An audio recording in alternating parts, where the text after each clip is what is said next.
marched with Greta Thunberg, trained with Al Gore, even tried suing the government on behalf of the planet.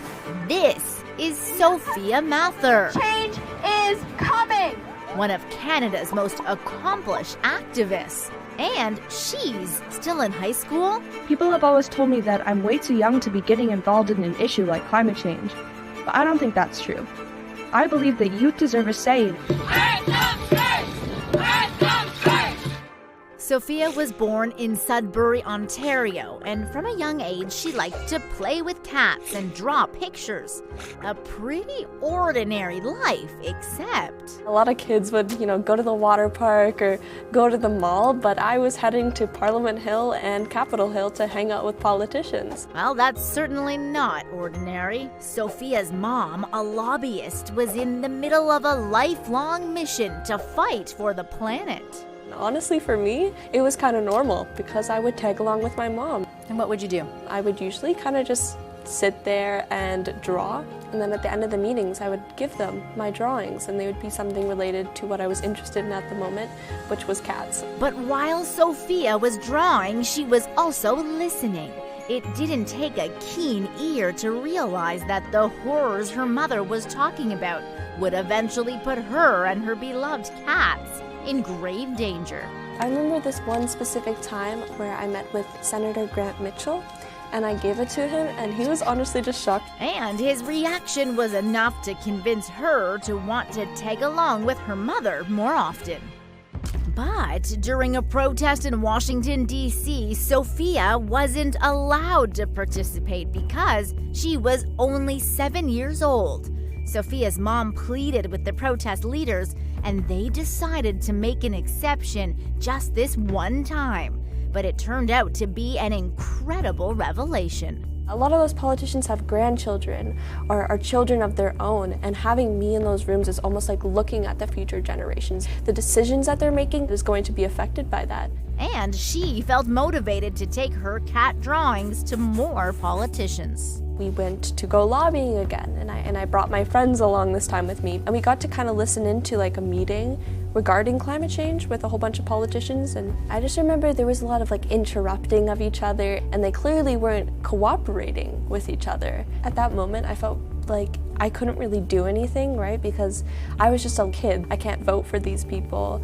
I can't make a decision. So it was almost kind of like upset, but empowering me to want to do something about that discouraging feeling. Luckily, someone else appeared on the stage, Greta Thunberg. We need to become climate activists, and the more we wait, the more irreversible damage we will cause. And if you choose to fail us, I say we will never forgive you. And Greta and her way of speaking, almost making people feel guilty, which some people didn't like that, but I think there's a point in which there needs to be guilt. There needs to be people saying, you're not doing anything, and that's really, really upsetting. And she really made politicians not be able to make excuses and be like, well, sorry, because you can't say that to a kid that's begging you to take action. Inspired by Greta Thunberg, Sophia was the first in North America to hold climate strikes.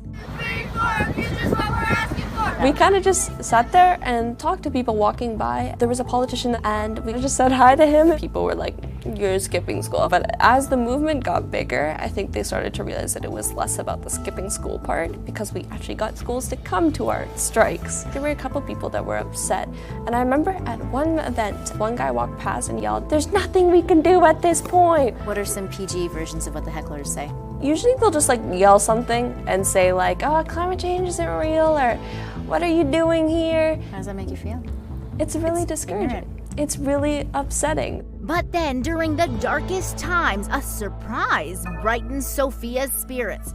A non-profit organization called Eco Justice was planning a massive lawsuit suing the Ontario government for striking down past climate plans. And they wanted then 12-year-old Sophia to lead the case. It was like this big thing in the family that we were like, oh my God, I can't believe that they're letting me do this, especially because I'm so young. And what did you think it meant to sue the government? What did that even look like to you at 12? I had never really met like lawyers in their like big suits and everything. That I was kind of like nervous, but really excited because I had heard about previous cases doing the same thing, and I was like, I want to be a part of this. At the same time, climate strikes in Sophia City were gaining momentum. People would pass by and they'd know what Fridays for Future was. They'd stop by and stay with us for like 20 to 30 minutes and like hold a sign or like talk to us and learn about what we were doing. And I think that was kind of the moment we realized, it's like, this is gonna get big. And just as Sophia seemed to be on top of the world,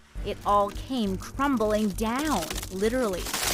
One day, I walked into my room and I saw on the roof like this big crack, and I was like, Mom? And everything went so fast. We were told that we had to leave our house immediately. Weeks of abnormal freeze and thaw had caused cracks to turn into irreversible structural damage in the family's Sudbury, Ontario home, forcing Sophia and her parents to leave at a moment's notice. Sophia couldn't help but wonder if climate change was responsible for this. I think it was kind of a wake-up call for me that it's like, these things will only get worse, and people aren't realizing that until it happens to them, you know?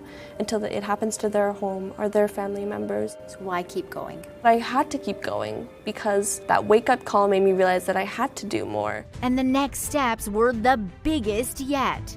The first time a climate lawsuit in Canada this big had a full hearing in court. We went to court in September of 2022. That was like a really big thing. We got to listen to a lot of what our lawyers were saying, and I remember the first day was strictly dedicated to our lawyers listing all the effects of climate change. 8 hours of him just talking and talking about the effects of climate change. So the first day was definitely quite discouraging. There's that much to go through.